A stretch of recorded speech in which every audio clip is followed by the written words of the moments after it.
बिस्मिल्लाहिर्रहमानिर्रहीम। अस्सलाम वालेकुम students. Chapter 3 measures of central tendency statistics 1 के साथ मैं हूँ सैयद फ़खर अब्बास बुखारी और ये है लेक्चर नंबर 1। और लेक्चर नंबर 1 के अंदर हम जिन टॉपिक्स को डिस्कस करेंगे वो आपके सामने डिस्प्ले में आ रहे हैं। That is definition of average. सबसे पहले हम एवरेज को देखेंगे, एवरेज होती क्या है, फिर उसकी इम्पोर्टेंस को देखेंगे, छोटी सी एग्जांपल्स लेंगे इसकी, और फिर देखेंगे कैरेक्टरिस्टिक्स जो है कौन कौन सी कैरेक्टरिस्टिक्स होनी चाहिए एक अच्छी एवरेज के अंदर। इसके अलावा कुछ इंपॉर्टेंट टाइप्स ऑफ एवरेजेस को देखेंगे जो हमारे कोर्स के अंदर शामिल हैं। इसके अलावा हम फिर डिफ़ाइन करेंगे अरिथमेटिक मीन को, उसके फार्मूले को ड्राइव करेंगे, और फार्मूले को ड्राइव करने के बाद हम कुछ फार्मूले इसके अलावा भी देखेंगे जिस फार्मूले को ड्राइव किया होगा उसके अलावा भी कुछ इंपॉर्टेंट फार्मूले देखेंगे जो हमारे कोर्स के अंदर फ्रीक्वेंटली यूज़ हो रहे हैं। तो without wasting the time move करते हैं अपनी पहली स्लाइड की तरफ। और सबसे पहले हम डिफ़ाइन कर रहे हैं एवरेज को। What is an average? Basically average एक सिंगल वैल्यू होती है, अ single value which is calculated. याद रख लें कि एक सिंगल वैल्यू, कौन सी वाली सिंगल वैल्यू जो ऑब्जर्वेशन के थ्रू नहीं आती बल्कि उसको कैलकुलेट किया जाता है ऑब्जर्वेशन की मदद से, जो आपके पास अवेलेबल ऑब्जर्वेशंस होती हैं उनकी मदद से आप इसको कैलकुलेट करते हैं। किस लिए कैलकुलेट करते हैं? To present the whole data, complete data को, जो भी आपके पास डाटा अवेलेबल होता है उसको प्रेजेंट करने के लिए एक सिंगल वैल्यू जो आप देते हैं, एक सिंगल रिप्रेजेंटेटिव वैल्यू जो देते हैं वो दैट इज़ एवरेज, उसको हम एवरेज कहते हैं। ठीक है। What is an average? Average a single value which is calculated to present the whole data is called average. क्यों कैलकुलेट करते हैं? इसलिए कि हमारे पास कंप्लीट डाटा को वो प्रेजेंट कर दे। तो इम्पोर्टेंस क्या हुई इसकी? इम्पोर्टेंस की डेफिनेशन से ज़ाहिर है, बहरहाल हम कुछ एग्जांपल्स ले लेते हैं। सबसे पहले हमारे पास जो इसकी इम्पोर्टेंस के अंदर जिस हम हेडिंग को डिस्कस करें दैट इज़ समराइजिंग डाटा। ये समराइज करके देती है डाटा को। Average provides a single representative value making it easier to understand large set of data without looking at each and every individual observation या each and every individual entry. हर value को देखने की ज़रूरत नहीं रहती। फिर हम एक सिंगल वैल्यू एवरेज जब हमारे पास आ जाती है तो डेटा की डिस्कशन के लिए एक सिंगल वैल्यू को हम प्रेजेंट कर सकते हैं। इसके अलावा facilitate comparison. Average helps in comparing different set of data. For example, comparing averages, test score between two classes can show which class performed better overall. हम ओवरऑल परफॉर्मेंस देखना चाहते हैं। फॉर एग्जांपल दो क्लासेस की, तो इनके पास जो हमारे पास जो दो क्लासेस हैं इसके अंदर से हम ऑब्जर्वेशंस को इकट्ठा कर लेंगे। ऑब्जर्वेशंस को इकट्ठा करने के बाद हम इधर भी एवरेज ले लेंगे और इधर भी एवरेज ले लेंगे। तो ओवरऑल एवरेज जो है जिसकी हमारे पास हायर होगी, हायर एवरेज आपके बेहतर रिजल्ट्स को शो कर रही होगी कि ये क्लास हमारे पास, फॉर एग्जांपल ये क्लास बेटर परफॉर्म कर रही है या फिर ये क्लास बेटर परफॉर्म कर रही है। सिंपली हम कंपैरिजन के लिए इस एवरेज को यूज़ कर सकते हैं। इसके अलावा हमारे पास इसकी एक और खुसूसियत देख लेते हैं। Identifies trends. ट्रेंड्स को आइडेंटिफाई करके दे देता है। फॉर एग्जांपल देखिए हमारे पास by comparing of averages over time, हम ओवर टाइम जब एवरेजेस को कैलकुलेट करते हैं, for instance we can identify trends. Calculating the average temperature each year helps track climate change over decades. Over decades आप जैसे जैसे देखना चाहते हैं कि क्लाइमेट के अंदर कोई चेंज आ रहा है तो आप डेकेड्स के अंदर आप ऑन एवरेज टेम्परेचर को स्टडी करते हैं, और एवरेज टेम्परेचर को स्टडी करने पर आपको पता चल जाता है कि आपके ट्रेंड्स जो है वो किधर को जा रहे हैं। टेम्परेचर ग्लोबल वार्मिंग की तरफ जा रहा है, दुनिया गर्म होती जा रही है, या मज़ीद टेम्परेचर दुनिया का कम होता जा रहा है। इसी तरह वो जो टेम्परेचर है आप मंथली बेसिस के ऊपर भी आप लोग उसको नोट किया हुआ होता है। आप लोगों के पास हमेशा से फॉरकास्ट आप लोगों के पास मोबाइल्स पर ही अवेलेबल रहती है, लेकिन वो एक स्पेसिफिक डे के लिए होती है। अब पूरे मंथ की एवरेज ले ली जाए, फिर नेक्स्ट मंथ की पूरी एवरेज ले ली जाए, फिर नेक्स्ट मंथ की एवरेज ले ली जाए। फॉर एग्जांपल पूरे का पूरा कैलेंडर आपके पास जब ईयर का कैलेंडर आ जाए उसकी एवरेज ले लें, और हर ईयर की जो एवरेजेस हैं उनको डेकेड वाइज कंपाइल करके आप डेकेड टू डेकेड कंपैरिजन करेंगे तो आप लोगों को पता चल जाएगा कि दुनिया गर्म हो रही है, ग्लोबल वार्मिंग की तरफ जा रही है, या टेम्परेचर डाउन होता जा रहा है। इसके अलावा सपोर्ट करती है डिसीजन मेकिंग के अंदर, और main decisions rely on averages. For example business use averages, average sales data for, जो हमारे पास डाटा होता है उसको फोरकास्टिंग के लिए यूज़ करते हैं। फ्यूचर डिमांड्स क्या रहेंगी, इसके अलावा सप्लाईज क्या रहेंगी, इस तरह की आपको जो डिसीजन मेकिंग बिजनेस के अंदर जो है वो लेने के लिए आप लोगों को पता होना चाहिए कि आपके ट्रेंड्स क्या कह रहे हैं, एवरेजेस क्या कह रही हैं।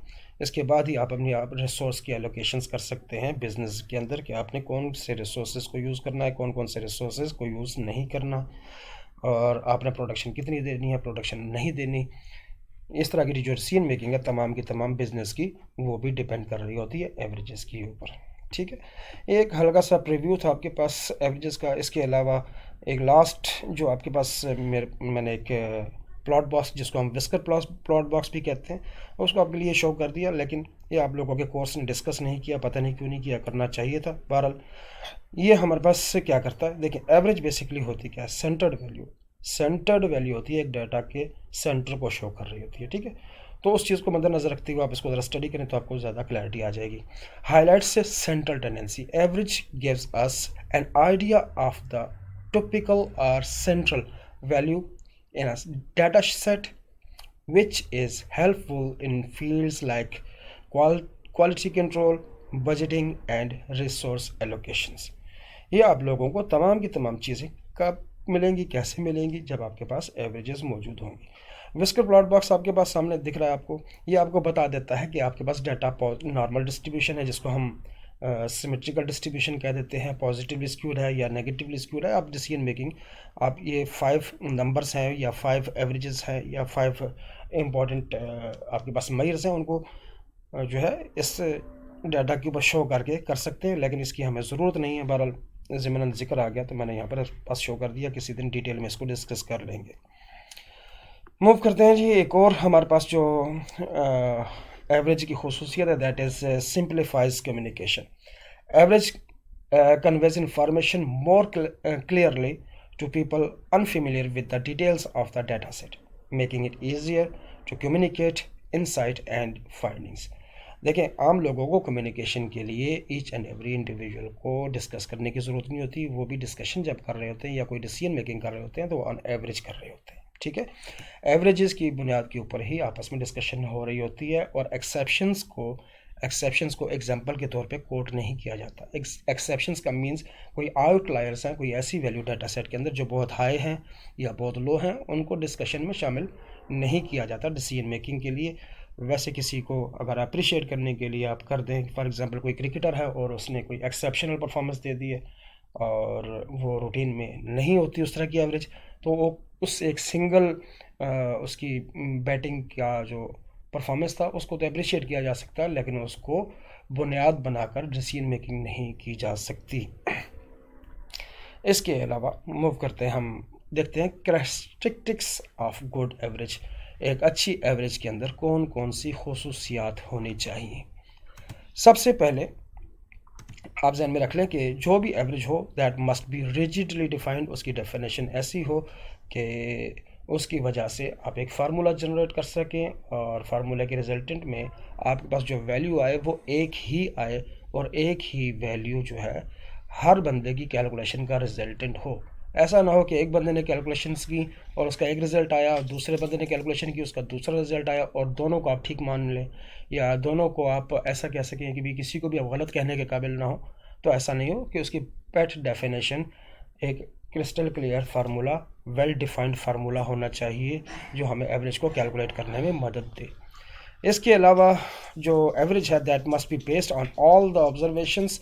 जो हमारे पास अवेलेबल ऑब्जर्वेशंस हैं सारी की सारी उन ऑब्जर्वेशंस को वो यूज़ करे और तब हमें रिज़ल्ट क्रिएट करके दे। इसके अलावा तीसरी खुसूसियत जो हमारे पास होनी चाहिए that is simple to understand and easy to interpret. आसानी से समझ में आ जाए, आसानी से हम उसको एक्सप्लेन कर सकें, ज़्यादा कम्प्लेक्स भी ना हो।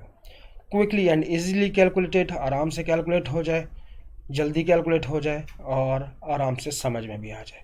ठीक है, इसके अलावा इम्यूनेबल टू मैथमेटिकल ट्रीटमेंट्स, उसके साथ जो है ना आप फर्दर अलजबरा कर सके किसी भी किस्म का। फॉर एग्जांपल आपके पास अगर आपने सिंपल एवरेज जो आप लोगों ने बचपन में कैलकुलेट की है, और उसी अंदाज से अगर आप कहते हैं कि वैल्यूज़ को सम कर लिया जाए और divided by number of values कर ली जाए तो आपके पास एक एवरेज आ जाएगी। ठीक है जी, अगर आपको सिनेरियो चेंज करके बता दिया जाए कि एवरेज ये है, नंबर ऑफ़ वैल्यूज़ इतनी है, तो उन वैल्यूज़ का सम कितना होगा, तो आप इसको डिफरेंट तरीके से भी मैनिपुलेट कर सकें। तो आपको बेसिकली वहाँ पर अलजबरा दरकार होगा।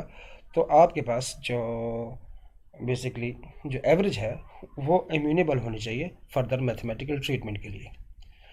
Relatively stable in repeating sampling experiments, जब आप एक ही पॉपुलेशन में से सैंपल निकालते हैं और सैंपल को बार बार आप निकालना शुरू कर देते हैं, एक बारी सैंपल निकाला, फिर दूसरी बारी सैंपल निकाला, फिर तीसरी बारी सैंपल निकाला, अब ये रिपीटिंग सैम्पलिंग एक्सपेरिमेंट है।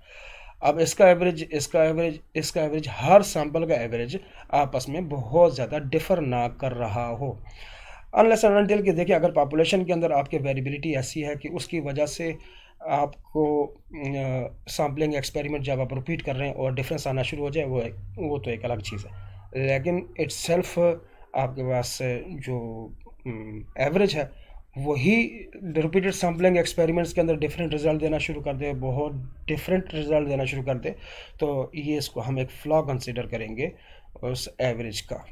ठीक है, इसके अलावा कहता है not unduly influenced by abnormal extremely large या extremely small values. Extremely large या एक्सट्रीमली स्मॉल वैल्यूज़ जो होती हैं अमूमी तौर पे एवरेज को डिस्टर्ब करती हैं। बहुत सारी एवरेज ऐसी हैं जो डिस्टर्ब नहीं भी होती, लेकिन काफ़ी सारी averages highly influenced by the extremely large values या एक्सट्रीमली स्मॉल वैल्यूज़ से काफ़ी सारा इम्पैक्ट होता है, जिसकी वजह से आपको actual picture of the data नज़र नहीं आती।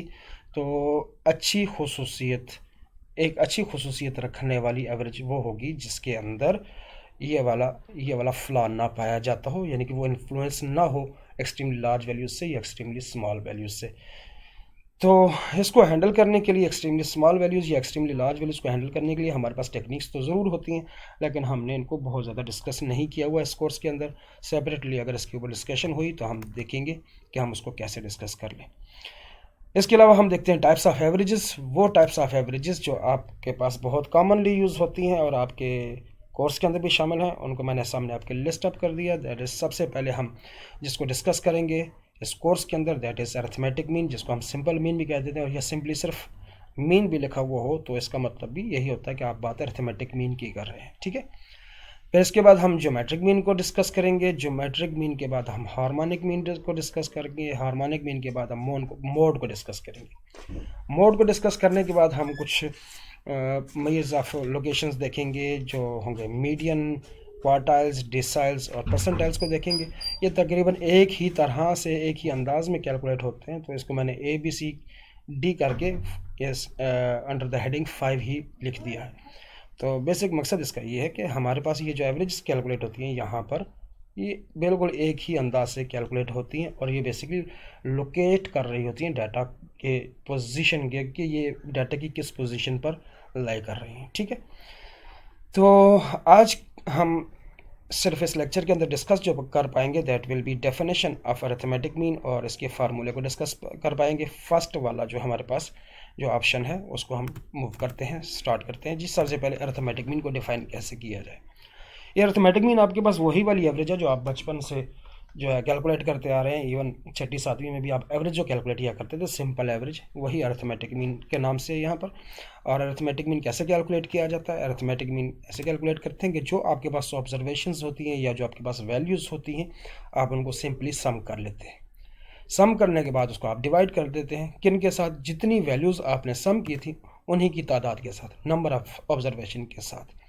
तो इसकी डेफिनेशन भी यहीं से बन सकती है जी। Arithmetic mean is defined as sum of observations divided by number of observations.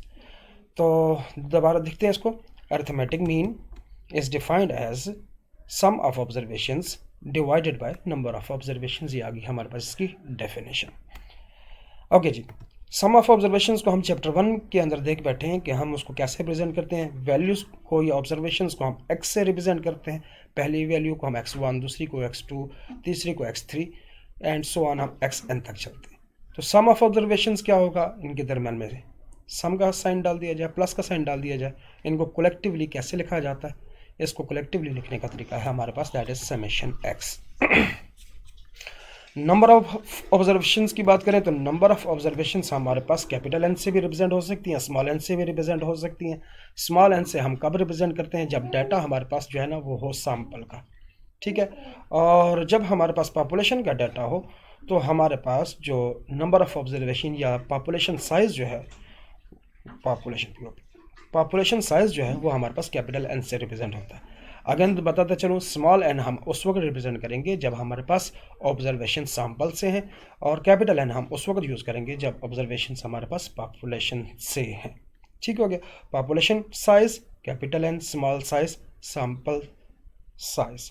ठीक है, capital small N sample size, capital N population size को रिप्रेजेंट करता है।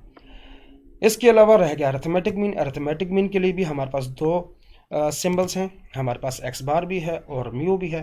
तो एक्स बार किसके लिए होता है, कब हम एक्स बार यूज़ करेंगे और कब हम म्यू यूज़ करेंगे? जब हमारे पास मीन कैलकुलेट होगा सैंपल डाटा से, तो उसको हम कहेंगे सैंपल मीन। और सैंपल मीन क्या होता है जी? सैंपल मीन एक्स बार से रिप्रेजेंट किया जाता है। और म्यू हमारे पास रिप्रेजेंट करेगा पॉपुलेशन मीन को।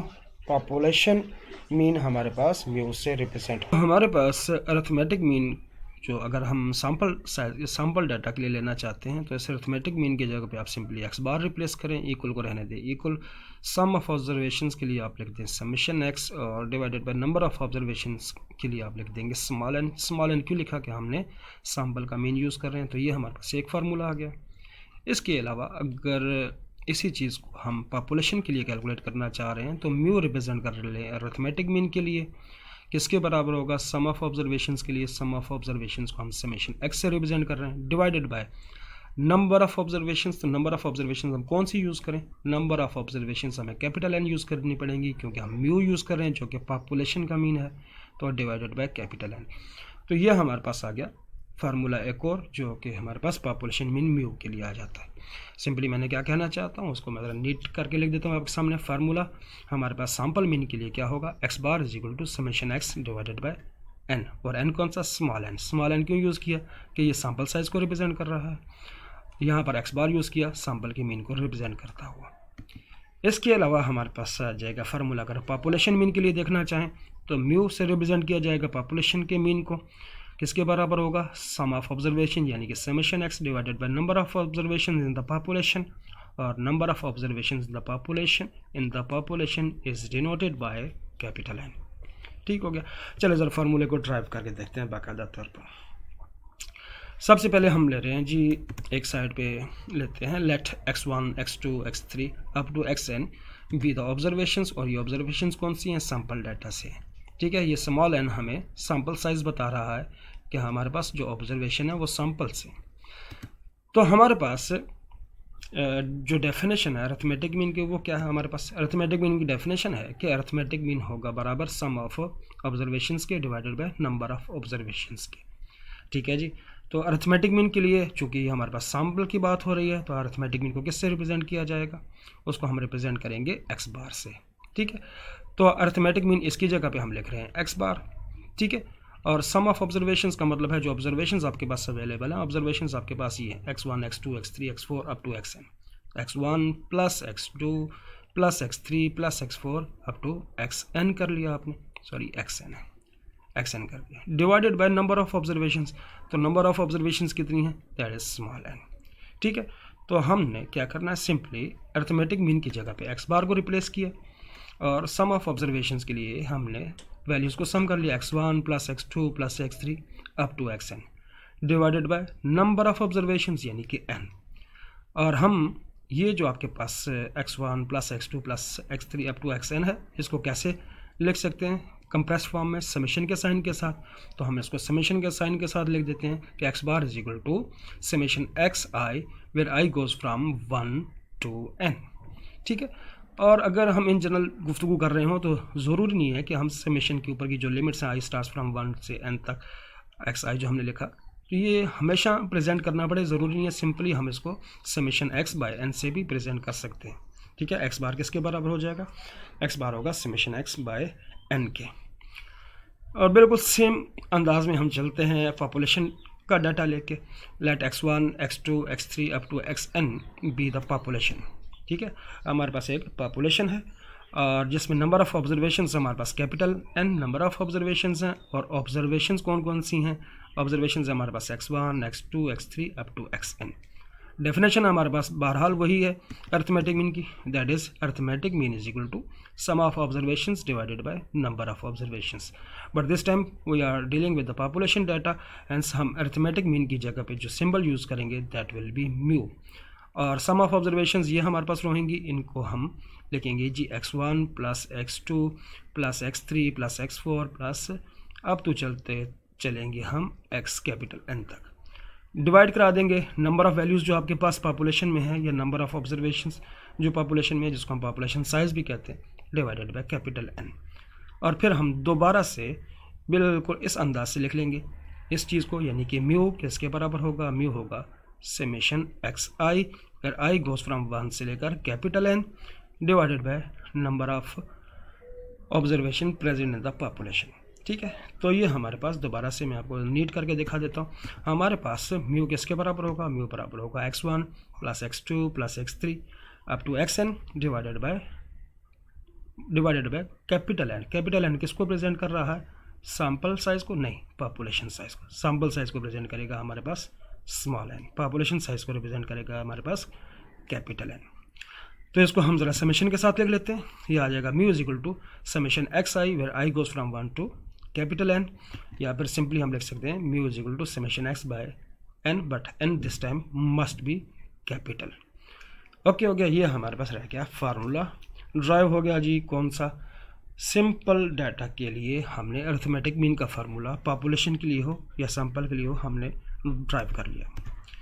बहरहाल फार्मूले बाकी भी ड्राइव किए जा सकते हैं, हमें ड्राइव करने नहीं है, सिर्फ उनको देखना है और इस्तेमाल करना है। तो देख लेते हैं हमारे पास अरिथमेटिक मीन अगर हमारे पास सिंपल डाटा के लिए कैलकुलेट करना है तो सबसे पहले हम कैलकुलेट कर सकते हैं डायरेक्ट मेथड से, जो अभी अभी हमने फार्मूला यूज़ किया। मैं यहाँ पर जेनेरिकली एक्स बार यूज़ कर रहा हूँ, यानी कि सैम्पल डाटा के लिए प्रेजेंटेशन दे रहा हूँ। इसको पॉपुलेशन डाटा के लिए अकॉर्डिंगली कन्वर्ट किया जा सकता है। तो बहरहाल हमारी ज़रूरत होगी तो हम उसको दोबारा से आप लोगों को एक्सप्लेन भी कर देंगे। डायरेक्ट मेथड में हमारे पास फार्मूला क्या है, x bar is equal to summation x divided by n. इसके अलावा हमारे पास इनडायरेक्ट मेथड जिसको हम शॉर्टकट मेथड भी कहते हैं, और चेंज ऑफ ओरिजिन, बहुत फ्रीक्वेंटली इसका नाम चेंज ऑफ ओरिजिन भी लिया जाता है। नाम आप लोगों को लाजमी याद होने चाहिए। फार्मूला क्या होगा हमारे पास, फार्मूला इसका x bar is equal to a plus summation d divided by n. अब ये डी क्या होता है यहाँ पर मैं आपको एक्सप्लेन कर दूंगा बाद में, बल्कि इसी स्लाइड पर डिस्कस करूँगा आपको। इसके अलावा जो हमारे पास थर्ड मेथड है या जो तीसरा जो तरीका हो सकता है अरिथमेटिक मीन को कैलकुलेट करने का, that is step deviation method जिसको हम कोडिंग मेथड भी कहते हैं। इसके अलावा चेंज ऑफ स्केल मेथड भी हमारे पास इसी का ही नाम है, और चेंज ऑफ स्केल के साथ इसको बहुत फ्रीक्वेंटली पुकारा जाता है। ठीक है, तो हमारे पास फार्मूला क्या है इसका फार्मूला है हमारे पास x bar is equal to a plus summation u divided by n multiply by h. Okay जी, हमारे पास यहाँ पर जो चीज़ें यूज़ हुई हैं उसमें हमें ए जो है उसको एक्सप्लेन करना बनता है, डी को एक्सप्लेन करना बनता है। यहाँ पर भी ए दोबारा रिपीट हो रहा है। इस तरह यू हमारे पास एक्सप्लेन होने के लिए और एच हमारे पास एक्सप्लेन होने के लिए इंतज़ार कर रहा है कि हम इसको थोड़ा सा एक्सप्लेन कर दें। मज़ीद एक्सप्लेनेशन इसकी उस वक्त आएगी जिस वक्त हम इसको अप्लाई करेंगे, यानी कि नेक्स्ट लेक्चर के अंदर। तो ए क्या है जी, ए हमारे पास इसका नाम है जी एज्यूम्ड मीन, प्रोविजनल मीन या वर्किंग मीन, कोई भी एक नाम इसको पुकार देते हैं। एज्यूम्ड मीन भी, इस ए को हम एज्यूम्ड मीन भी कह सकते हैं, प्रोविजनल मीन भी कह सकते हैं, वर्किंग मीन भी कह सकते हैं। इसके अलावा एनी आर्बिट्रेरी वैल्यू भी कह सकते हैं, any arbitrary value. What is a is assumed mean, provisional mean, working mean और एनी आर्बिट्रेरी वैल्यू। ठीक है, और हम इस ए की मदद से क्या करते हैं जी, डी को भी कैलकुलेट करते हैं। डी को कैसे कैलकुलेट करते हैं, ये हमारे पास डी आ गया। डी होता है हमारे पास बेसिकली डिविएशन को रिप्रेजेंट करता है। डिविएशन क्या होती है, एक्स की वैल्यूज़ में से कोई एक चीज़ माइनस करा दी जाए, और अगर ए की वैल्यू को माइनस करा दिया जाए तो ये हमारे पास डी से प्रेजेंट हो जाएगा। D is equal to x minus a. तो हमारे पास डी क्या है, d is equal to x minus a है। बेसिकली आप वेरिएबल को स्विच कर देते हैं, एक्स वेरिएबल से आप डी वेरिएबल में दाखिल हो जाते हैं बाय यूजिंग दिस फार्मूला। ठीक है, और हम करते क्या, इसकी मदद से होता है क्या, वैल्यूज़ एक्स की अगर लार्ज वैल्यूज़ थी तो हमारे पास स्मॉल हो जाती है। ठीक है, छोटी हो जाती है, उसकी कैलकुलेशंस आसान हो जाती है। तो d is known as deviation and can be calculated by d is equal to x minus a. X की वैल्यूज़ में से एक फिक्स्ड आर्बिट्रेरी वैल्यू या हम एज्यूम्ड मीन या प्रोविजनल मीन या वर्किंग मीन की वैल्यू को हर एक्स की वैल्यूज़ में से माइनस करा देंगे तो हमारे पास एक लिस्ट ऑफ वैल्यूज़ आ जाएंगी जो डी वेरिएबल के लिए होंगी।